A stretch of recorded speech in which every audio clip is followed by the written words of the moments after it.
আসসালামু আলাইকুম ওয়া রাহমাতুল্লাহি ওয়া বারাকাতুহু।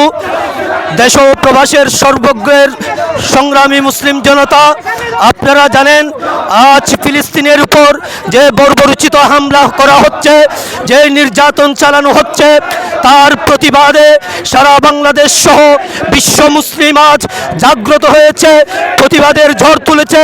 সেই ধারাবাহিকতায় আহলে সুন্নাত ওয়াল জামাতের একক রাজনৈতিক সংগঠন বাংলাদেশ ইসলামী ফ্রন্ট যুব সেনা ছাত্র সেনার ব্যবস্থাপনায়, রাঙ্গুনিয়া উপজেলা শাখার ব্যবস্থাপনায় আজকে এই প্রতিবাদ সমাবেশ ও বিক্ষোভ মিছিলে হাজার হাজার সুন্নি জনতা, মুসলিম জনতা আজ রাজপথে নেমে এসেছে।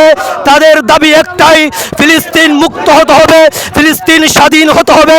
ইসরায়েল কর্তৃক যে নির্যাতন চালানো হচ্ছে অতি সত্বর জাতিসংঘের হস্তক্ষেপের মাধ্যমে সেইগুলো বন্ধ করতে হবে।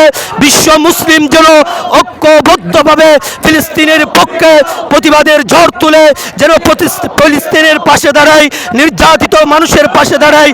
সেই দাবিটুকু করার জন্য, সেই দাবি জানানোর জন্য আজকে ইসলামী ফ্রন্ট রাঙ্গুনিয়া উপজেলা যুব সেনা ছাত্র সেনার পক্ষ থেকে এই প্রতিবাদ সমাবেশের আয়োজন করেছেন, বিক্ষোভ মিছিলের আয়োজন করেছেন।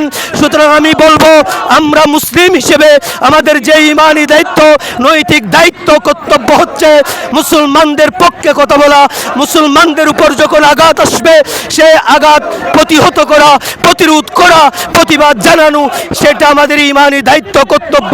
সুতরাং সমগ্র মুসলিম মিল্লাতকে ঐক্যবদ্ধভাবে সমগ্র ষড়যন্ত্র মোকাবেলা করা, পাশাপাশি তাদের সমস্ত পণ্য বয়কটের মাধ্যমে তাদেরকে অর্থনৈতিকভাবে পঙ্গু করা এবং পাশাপাশি ভারতে যে আইন পাশ করা হচ্ছে মুসলমান বিদ্বেষী, সেটা বন্ধ করার উদাত্ত আহ্বান জানিয়ে আমার বক্তব্য শেষ করছি।